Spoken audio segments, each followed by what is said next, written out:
हमारे वृंदावन में एक बहुत सिद्ध संत थे, निम्बार्क संप्रदाय के पूज्य प्रातः स्मरणीय श्री रामदास जी काठिया बाबा। सिद्ध पुरुष थे, भगवत साक्षात्कार संपन्न महापुरुष थे, पुराने काठिया के संस्थापक।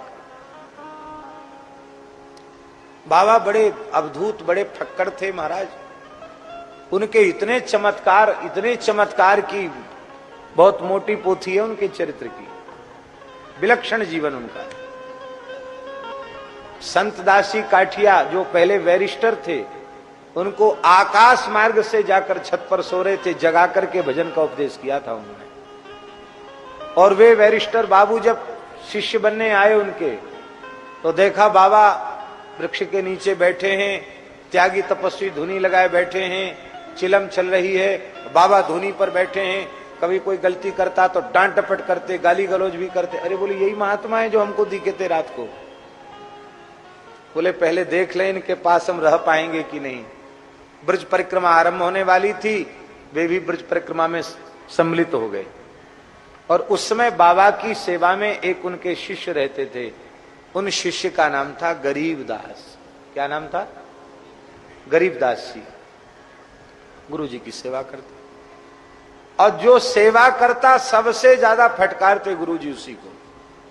और अकेले में नहीं फटकारते, जब भगत जगत साधु संत ज्यादा हो तब उसको नीच, दुष्ट, बदमाश ऐसे करते। बहुत फटकारते थे उसको, हर बात पर बिना बात डांटते फटकारते। एक दिन ऐसी घटना घटी, अब कभी प्रहार भी कर देते। एक दिन ऐसी घटना घटी कि बाबा की रसोई गरीबदास ही बनाते थे, बड़ी पवित्रता से रसोई बनती थी। बाबा बड़े गोभक्त थे, उनकी अपनी गाय सदा उनकी जमात में साथ रहती थी, उसी गाय का दूध लेते थे। 84 परिक्रमा में भी गाय लेके चलते थे बाबा, कुंभ में भी गऊ लेके जाते थे बाबा। श्री रामदास जी काठिया बाबा ब्रज विदेही महंत थे।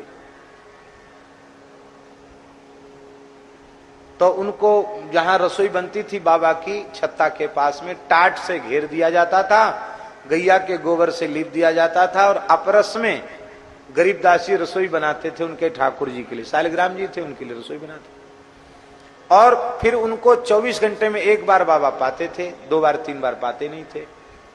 फिर बाबा जो पत्तल में छोड़ देते थे उसी को गरीबदासी पाते थे, अलग से कोई परोस करके लेते नहीं थे। तो बाबा ठहरे। कई बार बहुत इतना कम छोड़े कि उसका बेचारे का पेट ही नहीं भरे, वो अलग से लेते नहीं थे। एक दिन बाबा की रसोई बना रहे थे और परिक्रमा आई हुई एक बंगाल की स्त्री ने वो टाट को पकड़ के झांक के देख लिया कि यहाँ क्या हो रहा है। बस बाबा को गुस्सा आई, बाबा ने सब उजाड़ दिया, और महाराज चूल्हा उजाड़ दिया, अग्नि बुझा दी, और डंडा उसी अग्नि के लक्कड़ से गरीबदास को पीटने लगे। और पीटते पीटते महाराज बेचारा साधु बेहोश हो गया। ये मारे ही डालेंगे कि कैसे महात्मा है। खूब फटकारे, खूब पीटे। अब पीट के चले गए बाबा, बैठ गए सामने, कपड़ा डाल के अपने भजन करने लगे। डर के मारे कोई गया नहीं गरीबदास जी के पास। गरीबदास जी उठे, और उठ करके फिर सब बर्तन इकट्ठे किए, उनको अमनिया किया, फिर गोबर से लीपा, फिर चूल्हा चिताया, फिर टिक्कड़ बनाए, रसोई बनाई, और ठाकुर जी को भोग लगाया। 1-2 घंटा और लग गया। अब फिर भोग धरा करके गुरु जी के सामने रखा। रोज तो गुरु महाराज कुछ प्रसाद छोड़ देते थे, आज पत्तल में एक कण नहीं छोड़ा, सब पा गए।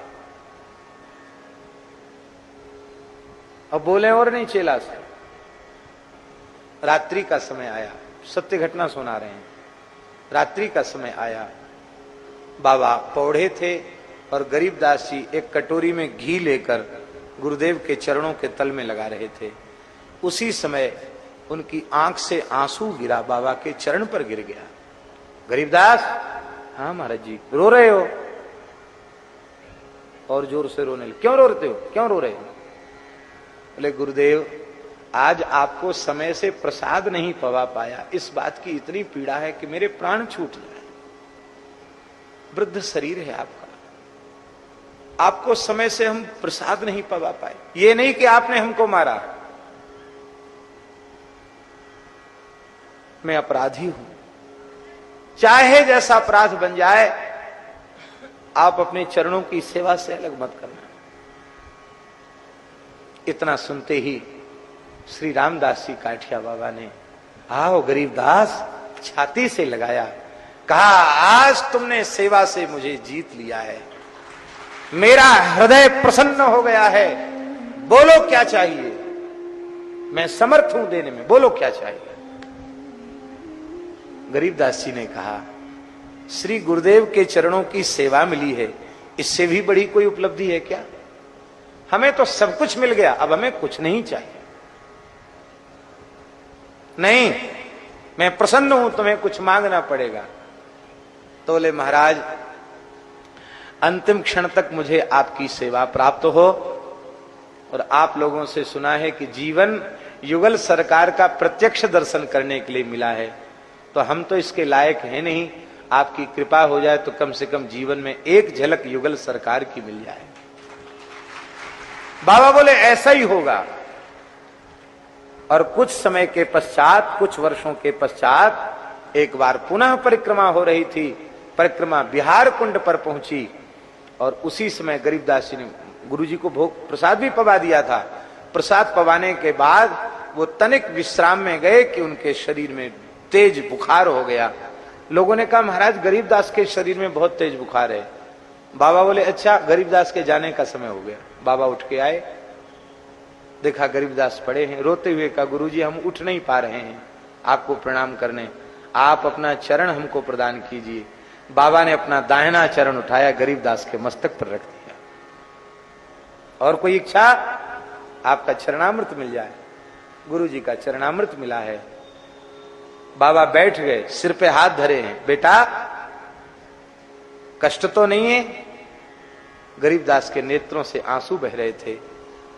गुरुदेव साक्षात श्री ललिता विशाखा के मध्य युगल सरकार सामने खड़े हैं, इधर ललिता जी हैं, उधर विशाखा जी हैं, और निकुंज गमन के लिए कह रहे हैं आप आज्ञा दीजिए। जाओ बेटा जाओ।